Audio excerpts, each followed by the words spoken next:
Hi అండి, welcome back to one more mini vlog. ఈ mini vlog ఏంటంటే Friday morning mini vlog అనమాట. ఈరోజు ఫ్రైడే కాబట్టి ఇంకా మార్నింగ్తోనే లేచేసి బయట నీట్గా ముగ్గు అయితే పెట్టేసుకొని ఇంకా ఈరోజు పూజ అయితే కంప్లీట్ చేసేసుకున్నానండి. నాకు తెలిసినంత వరకు అందరూ ఈరోజు చాలా అంటే చాలా బిజీగా ఉండి ఉంటారు కదా. ఎందుకంటే మామూలు టైంలో వచ్చేసి మామూలుగానే దీపం అయితే పెట్టేసుకుంటుంటాం కదా. ఓన్లీ ఫ్రైడే సాటర్డే మాత్రం అమ్మవారికి కానీ స్వామివారికి కానీ ప్రసాదాలు వండి అయితే పెడుతుంటాం కదా. అందుకోసం అనేసి ఫ్రైడే సాటర్డే చాలా వరకు బిజీ అయిపోతుంటారు అనమాట. అలాగే పిల్లలకి లంచ్ బాక్సెస్ పెట్టడము లేదంటే టిఫిన్ పెట్టడము వీటితోనే సరిపోతుంటుంది.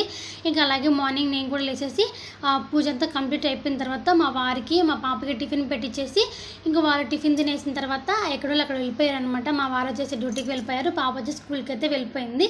ఇక్కడ ఆఫ్టర్నూన్ కోసం అయితే సింపుల్గా వెంటనే అయిపోతుందని చెప్పేసి చిక్కుడుగాయ టమాటా వేసి పులుసు అయితే పెట్టేస్తున్నానండి. వెంటనే అయిపోతుంది అనేసి, ఫ్రైడే కాబట్టి కొంచెం ఎక్కువ పనే ఉంటుంది కదా. ఇంకా వీడియో నచ్చింటే చిన్న లైక్ అలాగే సబ్స్క్రైబ్ చేసుకొని వెళ్ళండి.